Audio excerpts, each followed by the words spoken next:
when the condition changes, we need to make a check for every other soldier on the map. If it's in operations and the condition changes, then you stop the first German activation you come to and don't check any more hexes. But during rounds, and we're now in rounds, action rounds, we have to check everybody.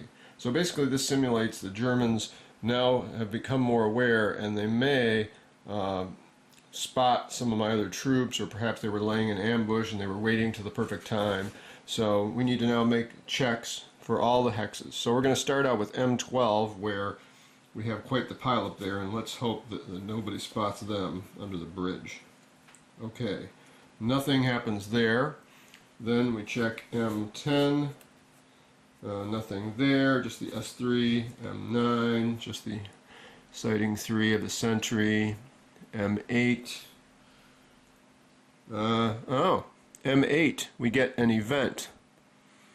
Let's see, 4, 5, 6, 7, 8, just making sure. Okay, so we get an event, so we place an event marker here. Now, during rounds, it says when you get an event check, we ignore the check. We still place the event marker in the hex. That's actually mentioned in the errata. So normally when you have an event occur during operations, we have to roll and find out a particular random event that will occur depending on the condition level, and all sorts of random things might happen. But in this case we don't have to do the event. So we are now ready to go into rounds, and the first step that needs to occur is see which soldiers are going to be, which American soldiers may be aware. And we know the Germans are going to have the advantage in this round because the paragraph told us that. So let's see, the only soldier we have that can see the Germans is Eaton. So the main question is Eaton aware? And he's got a perception, Eaton has a perception here of 6, so we need to roll 0 through 6 for him to realize that they're there. So he may be getting shot without ever seeing who is in fact so. 0, ooh, he is aware. So he could have been shot without ever even knowing that the Germans were out there. So he becomes aware. All the rest of the Americans are currently unaware. Now we roll, and since normally whoever rolls higher gets the advantage, but in this case we don't. We know the Germans have the advantage, so black will be the Germans. They have an 8 and the Americans have a 0. So we go over here and we put the N marker here for this German in the 8 advantage space in this track, which gives him 1 action. The 3 in the 8 advantage space of this track, 1 action. Unfortunately, they'll be acting, well, most likely before me, but then we have E, who is going to be in the disadvantage space with a 0, which is here. And the red means he might potentially panic. Now if we take a look, he has an initiative of 2, but he is within 2 spaces of the commander. So he gets to add, I believe, the commander's initiative rating onto his. Yes, that's correct. So he'll be able to, he won't panic because he's got a +5, because that is the initiative rating of Anderson. And as long as he has a 5 or better, he will not panic. Okay, but the bad news is the Germans are acting first. Now the Germans act left to right in this order. Americans at any level can act in whatever order they want. You saw that in the last battle. We need to roll for a German action number, and we get a 4. Now this just determines if the German on his card might have done more than one thing. It determines what they will do. But in this case, we know on the first turn we use paragraph 815. So let's look at paragraph 815 and see what the Germans will do. 815. Crouch, then fire machine gun or assist firing machine gun. Conduct best fire at any active target within 3 hexes. Oh, we're not within 3 hexes. Otherwise, conduct aimed fire at the easiest target.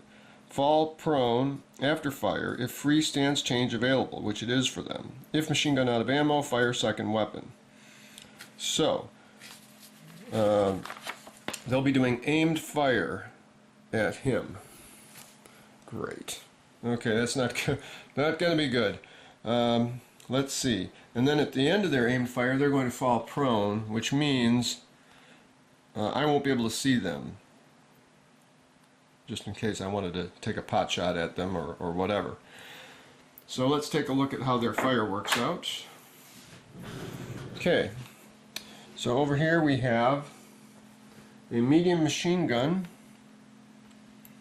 and it has a little footnote 2, crude weapon. Okay, first we have to see if it jams. So there's a 5% chance of it jamming.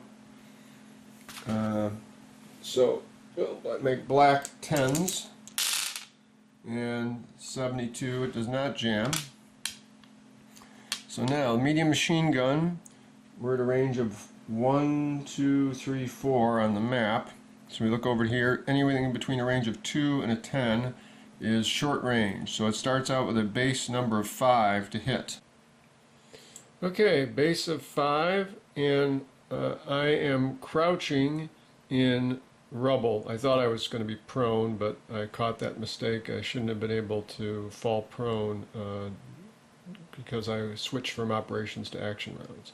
So 5 minus 2 means they need a 3 to hit me, and then we check the weapons skill, and they have a weapons skill of +1, so they need a 4 to hit me.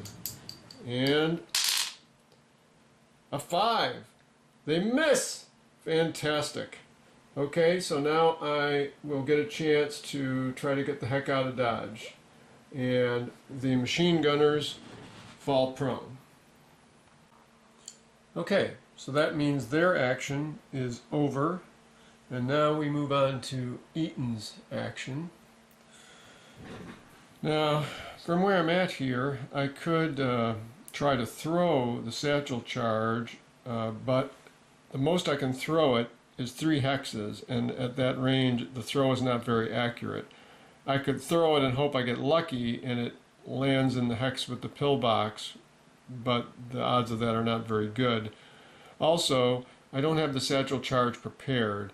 You have to have a satchel charge or a bazooka prepared ahead of time. You can prepare it and then keep it prepared for a while, but I didn't really occur to me to prepare it when I stepped out of the canoe.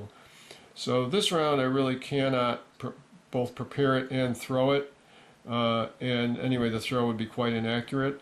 So I'm going to instead, while crouched, I can use my entire move to step back here into this crater, and rubble blocks line of sight. So even though I'm within 5, if these guys pop up, they will not be able to see me to attack.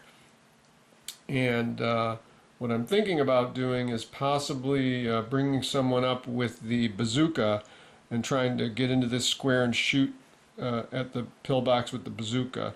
At least that's one possible strategy.